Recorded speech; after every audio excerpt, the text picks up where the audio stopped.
প্রেক্ষাপট, সাংবিধানিক স্বীকৃতি, শহীদদের মর্যাদা ইত্যাদি নিশ্চিত করার জন্য আমাদের এই জুলাই ঘোষণাপত্রটি প্রয়োজন। পরে সরকার যেহেতু এটা তখন বলেছিল সকলের সাথে আলোচনা করে ঐক্যমত্যের মাধ্যমে দিবে, পরে আওয়ামী লীগ নিষিদ্ধের আন্দোলনের সময় এই পুনরায় সরকারের প্রতিশ্রুতি দেয়, সেই প্রতিশ্রুতি সরকার রক্ষা করতে পারেনি।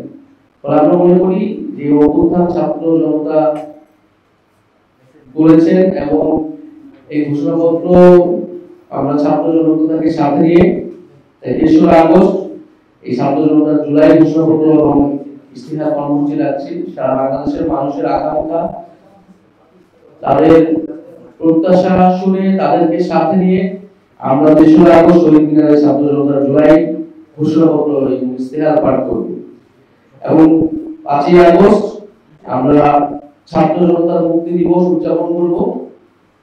৫ই আগস্ট আমরা জানি যে শেখ হাসিনা পলায়নের মাধ্যমে এই গণঅভ্যুত্থান একটা প্রাথমিক বিজয় অর্জন করেছিল এবং বাংলাদেশের মানুষ নতুন করে স্বাধীনতা এবং মুক্তি লাভ করেছিল।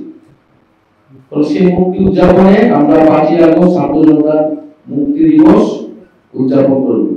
আমি যদি সংক্ষেপে আরেকবার বলি, ১লা জুলাই থেকে ৩০শে জুলাই দেশ করতে জুলাই পদযাত্রা, এর মধ্যে ১৬ জুলাই বৈষম্যবিরোধী শহীদ দিবস পালিত হবে।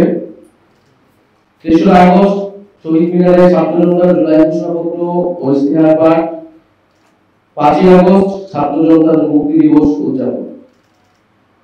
এবং আমাদের এই জুলাই পদযাত্রা বাস্তবায়ন কমিটি গঠিত হয়েছে, যে কমিটি যারা পুরো এই পদযাত্রাটি বা এই পুরো জুলাই মাসের কর্মসূচিতে যারা তত্ত্বাবধান করবেন, বাস্তবায়ন করতে কাজ করবেন। এনসিপির পক্ষ থেকে জুলাই পদযাত্রা বাস্তবায়ন কমিটির আহ্বায়ক হিসেবে দায়িত্ব পালন করবেন আমাদের জাতীয় নাগরিক পার্টির উত্তরাঞ্চলের মুখ্য সংগঠক সার্জিস আলম এবং সদস্য সচিব হিসেবে দায়িত্ব পালন করবেন জাতীয় নাগরিক পার্টি এনসিপির যুগ্ম আহ্বায়ক